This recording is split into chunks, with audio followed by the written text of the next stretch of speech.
빛의 사자들이여 어서 가서 어둠을 물리치고 주의 진리 모르는 백성에게 복음의 빛 비춰라. 빛의 사자들이여 복음의 빛 비춰라. 죄로운 밤 밝게 비춰라. 빛의 사자들이여 선한 사역 위하여 힘을 내라. 주와 함께 하시겠네. 주의 크신 사랑을 전파하며 복음의 빛 비춰라. 빛의 사자들이여 복음의 빛 비춰라. 죄로운 밤 밝게 비춰라. 빛의 사자들이여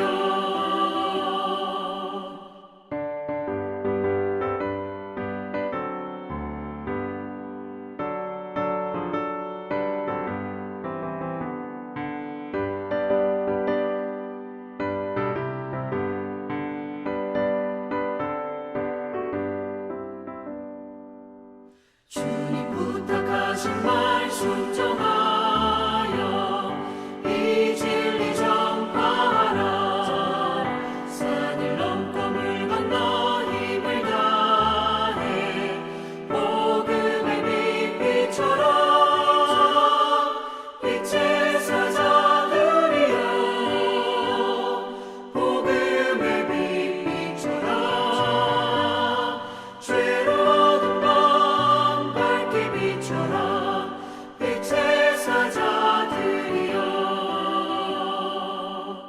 동서남북 어디나 땅끝까지 주님만 의지하고 눈 어두워 못 보는 백성에게 복음의 빛 비춰라.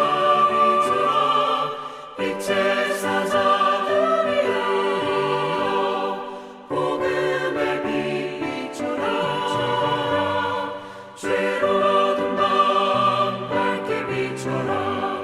빛의 사자들이여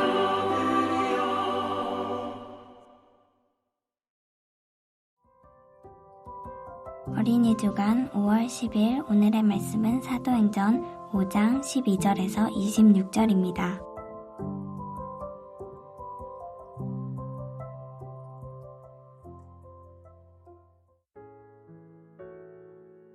사도들은 백성들 사이에서 많은 표적과 기적을 행했습니다.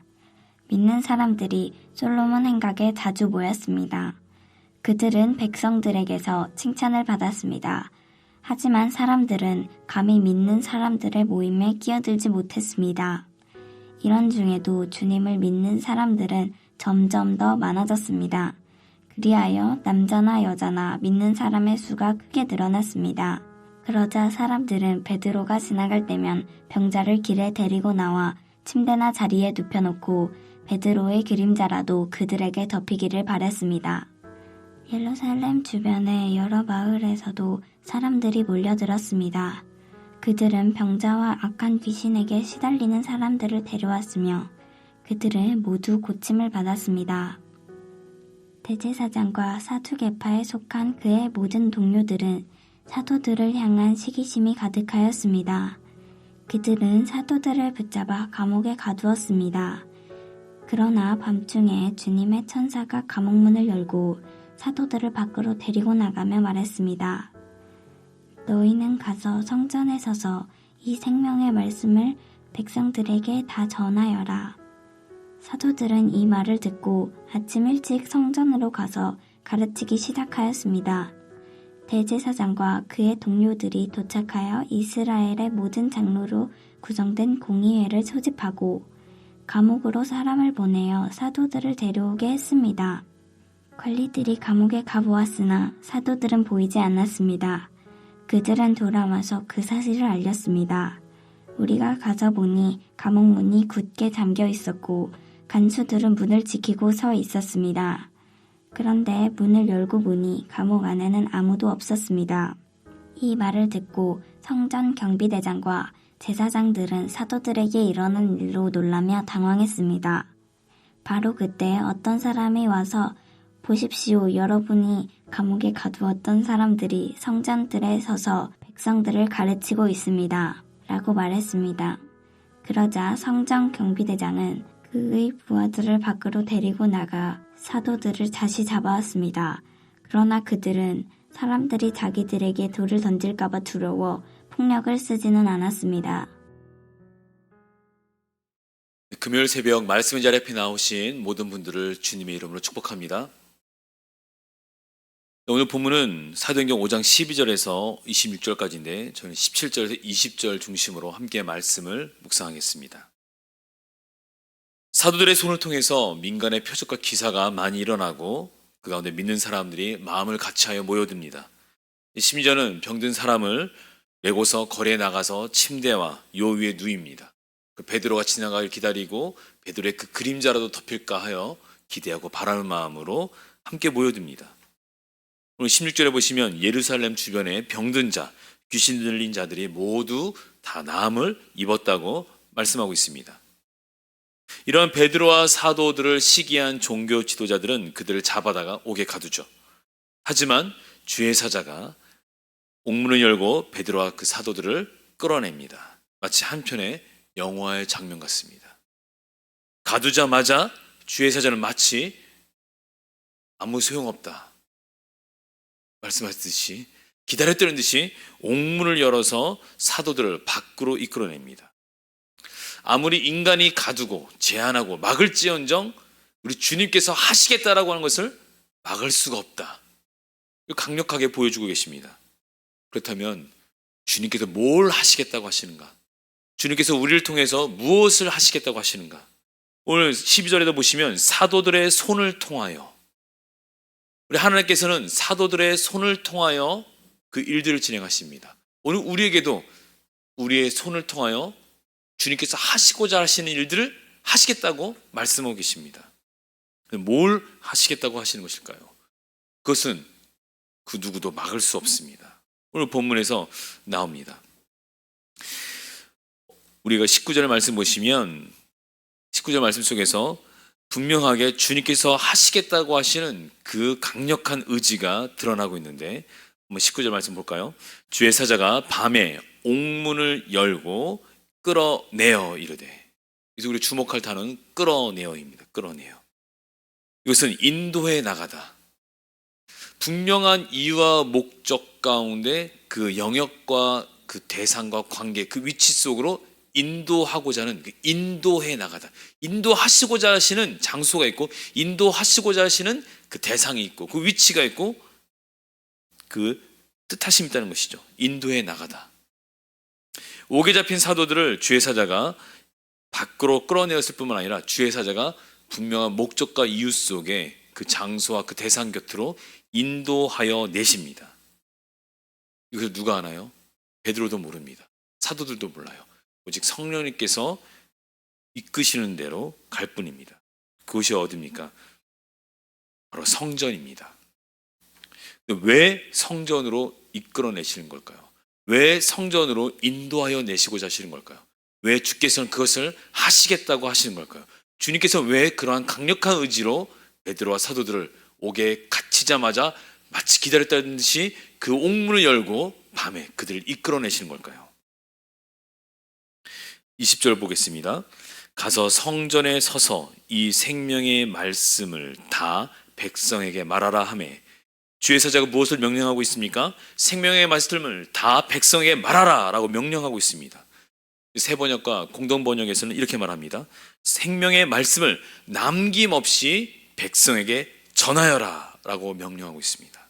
남김없이 생명의 말씀을 백성에게 전해라 라고 명령하고 있는 것입니다. 생명의 말씀을 어떻게 전해야 되는지 그 방법도 알려주십니다. 오늘 본문 보시면 20절에 세 가지의 동사가 눈에 들어옵니다. 가서, 성전에 서서 이 생명의 말씀을 다 백성에게 말하라.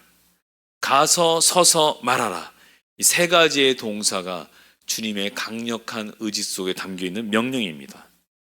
이 세 개의 동사 중에서 수동태가 하나가 있는데 그것은 바로 성전에 서서 할 때 그 서서입니다.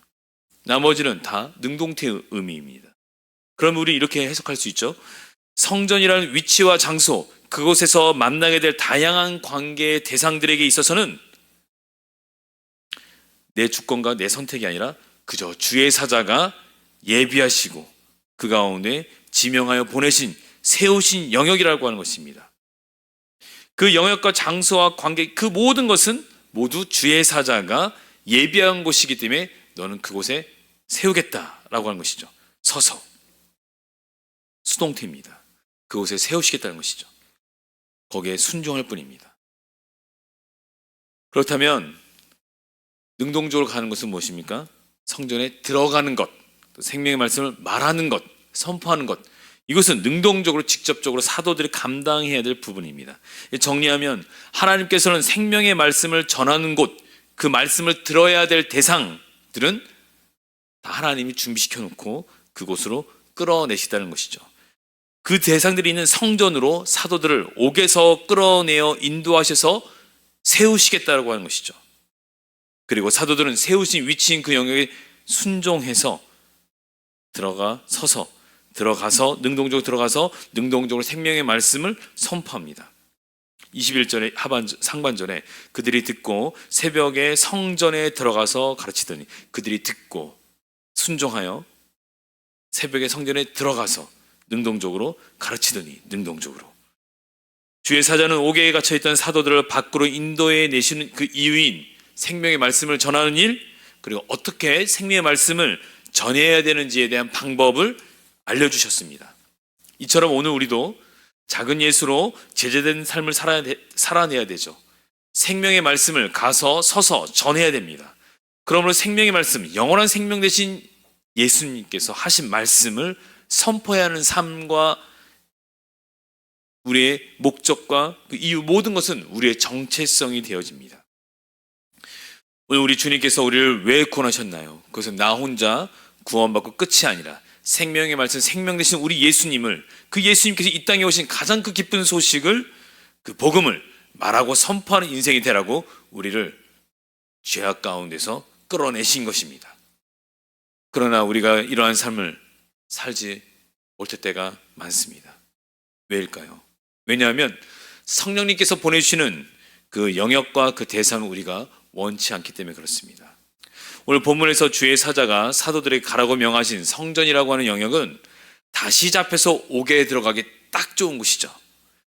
이제 막 옥에서 풀려났는데 자신을 시기하고 마음에 들어하지 않은 이 종교 지도자들의 나와 발이인 이 성전의 영역으로 들어가서 생명의 말씀을 전하라니요. 참으로 잡힐 것이 분명하죠. 잡히기만 하겠습니까? 고난받고 능력받고 죽을 각오를 하고 성전에 들어가는 것이죠. 이번에 잡히면 어떻게 될까요? 죽을 수도 있는 것입니다. 근데 주의 사자는 그 성전에 들어가라고 명령하시는 것입니다. 참고로 내일 본문에서는 사도들은 생명의 말씀을 전하다가 잡힙니다. 그리고 공회에서 신문받고 채찍질 맞습니다. 능욕받습니다. 차라리 우리 주의 사자가 성전이 아니라 저기 시골 구석으로 종교 지도자들의 눈에 띄지 않는, 그래서 아무런 고난도 핍박도 없는 저기 시골 구석에 보내셨으면, 잡히지 않을 곳에 들어가셨으면 얼마나 좋았을까요? 하지만 주의 사자는 그곳이 아니라 이미 잡히고 능욕받고 채찍질 받을 것을 아시면서도 그 영역, 그 대상들이 있는 그 성전에 서서 성전에 들여보내십니다. 성전에 그들을 세우십니다. 그리고 능동적으로 가서 생명의 말씀을 말하라고 명령하시는 것입니다. 오늘 우리에게도 마찬가지입니다. 우리의 어려움은 무엇인가요? 오늘 본문과 반대로 살고 있기 때문은 아닌지 생각해 봤으면 좋겠습니다. 첫 번째, 서서. 성령님께서 나를 두신 위치에 순종하기보다, 거기에 서 있기보다, 거기에 세워지기 원하는 것보다 내가 편하고 내가 원하는 영역과 관계에서의 서서를 우리는 기대합니다. 고통 없이, 고난 없이, 관계적인 어려움 없는 영역과 대상을 원합니다. 왜죠? 여러 관계가 틀어질까봐 두렵기 때문에 그렇습니다. 두 번째, 가서. 이또 우리는 반대로 갑니다.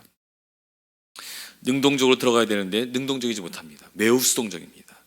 조용히 내가 주님의 자녀된, 내 크리스천된 이 정체성을 드러내지 않고 가정과 직장과 세상에서 그냥 내 할 일만 열심히 감당해내는 것, 충성되게 일하는 것만으로 곧 복음을 전하는 것으로 우리 스스로가 합리화하고 있지는 않은지 우리는 생각해 봤으면 좋겠습니다. 왜냐하면 그러한 충성된 헌신과 일들은 믿지 않는 자들도 그 영역에서 충분히 모두 다 잘하고 있는 일이기 때문에 그렇습니다. 그렇다면 어떻게 될까요? 우리는 거기서 만족하면 안 됩니다. 거기에 플러스를 해야 되죠. 그렇게 우리가 충성되이 헌신되이 가정과 세상의 직장과 공동체 곳곳의 영역에서 감당해 나갈 때, 누군가 관심을 갖고 다가올 때, 물어올 때 우리는 적극적으로 능동적으로 소개해야 됩니다. 뿐만 아니라 기회를 틈타서 누가 내 전도의 목표 대상자인지를 늘 레이더망을 켜놓고서 내가 충성되이 헌신되이 일을 하면서도 주변에 누구에게 생명의 복음을 전할까? 이것도 우리는 레이더망을 켜놓고 있어야 됩니다. 세 번째, 말하라입니다. 우리가 생명의 말씀을 전하게 꺼리는 이유는 뭘까요? 그것은 한 사람이 현재 내가 구원의 선물을 받은 우리 자신처럼 죄의 결박에서 해방되어 자유케 되어져야 될 하나님의 자녀로 양자 삼아주신 그 은혜가 얼마나 큰지, 이것을 우리가 너무 오랜 기억 속에 묻혀져 있기 때문에 그렇습니다. 당연한 것처럼 우리가 구원받은 그 은혜를 여기고 있기 때문에 그렇습니다. 천하 만민 가운데 한 사람이 주님께로 돌아오는 역사, 가장 기뻐하시고 원하시는 하나님 아버지의 마음인 것을 우리는 기억해야 됩니다. 오죽했으면 자신의 사랑하시는 아들 예수님을 죽음의 영역 속에 죽음과 가는 대상들 가운데 보내셨겠습니까? 우리의 죄사함을 위해서 왜 보내셨습니까? 우리 하나님 아버지 가장 원하시는 그 기쁨, 우리 예수님부터 그 죽음의 영역, 죽어가는 존재들, 그 대상들에게 오셨습니다. 순종하여 오셨습니다.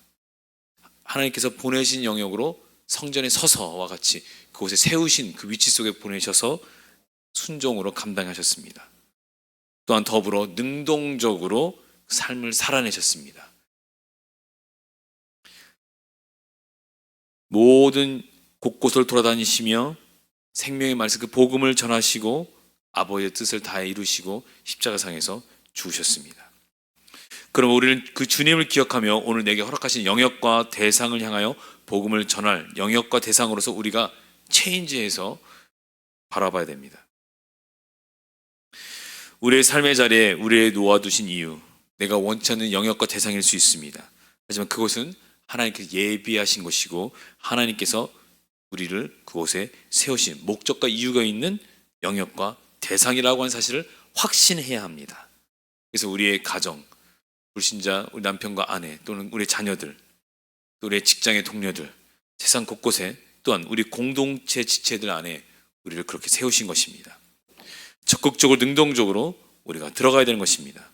베드로와 사도들은 책직질과 고난과 능욕을 받고 풀려났지만 내일 본문의 42절에서 그들이 날마다 성전에 있든지 집에 있든지 예수는 그리스도라고 가르치기와 전도하기를 그치지 아니하니라라고 합니다.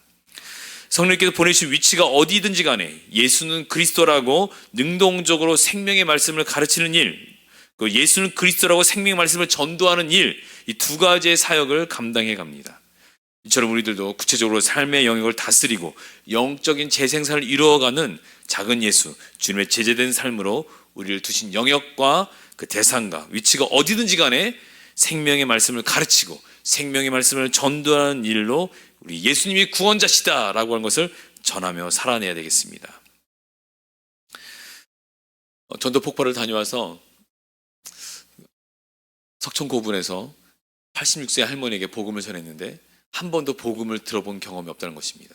86년 평생 동안 그 누구도 복음을 전하지 않았기 때문에 복음이 무엇인지 알지 못하고 우리 예수님이 누구신지 알지 못하고 그렇게 죽음을 향해 가는 그 인생을 살아가고 계신 할머니를 만났습니다.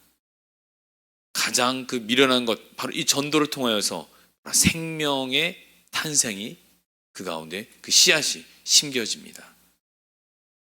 석천고분에서 15년 전에 가르쳤던 제자를 만났습니다. 복음을 전했던 그 대상을 만나게 하셨습니다. 그러면서 제 마음 가운데 내가 그냥 하나의 말씀대로 살아가는 것, 그냥 여기서 그냥 만족해서 끝이는 것이 아니라 왜 주께서 하시겠다고 하시는가? 왜 주님께서 아무리 옥에 가둘지언정 내가 옥문을 열고 그들을 이끌어내어 인도해 내겠다고 하시는 강력한 주님의 의지, 그 의지가 무엇인가? 생명의 말씀을 전하는 일, 가르치는 일, 생명의 말씀으로 전도하는 일, 한 생명을 살리는 일, 그 일입니다.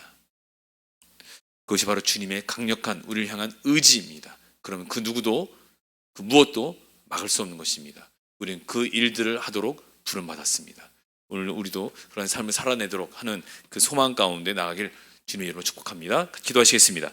하나님 아버지 감사합니다. 오늘 우리도 작은 예수로 제대된 삶을 살아가도록 주님의 강력한 의지 속에 우리를 이끌어내셔서 인도해 내신 우리의 삶의 영역과 그 관계와 대상 곁으로 가서 주의 말씀, 생명의 말씀을 가르치고 생명의 말씀을 전도하는 일에 우리가 힘쓸 수 있도록 주님 함께 하여 주시옵소서. 예수님의 이름으로 기도합니다. 아멘. 하늘에 계신 우리 아버지여, 이름이 거룩히 여김을 받으시오며 나라가 임하시오며 뜻이 하늘에서 이루어진 것 같이 땅에서도 이루어지이다. 오늘 우리에게 일용할 양식을 주시옵고 우리가 우리에게 죄 지은 자를 사하여 준 것 같이 우리 죄를 사하여 주시옵고 우리를 시험에 들게 하지 마시옵고 다만 악에서 구하시옵소서. 나라와 권세와 영광이 아버지께 영원히 있사옵나이다. 아멘.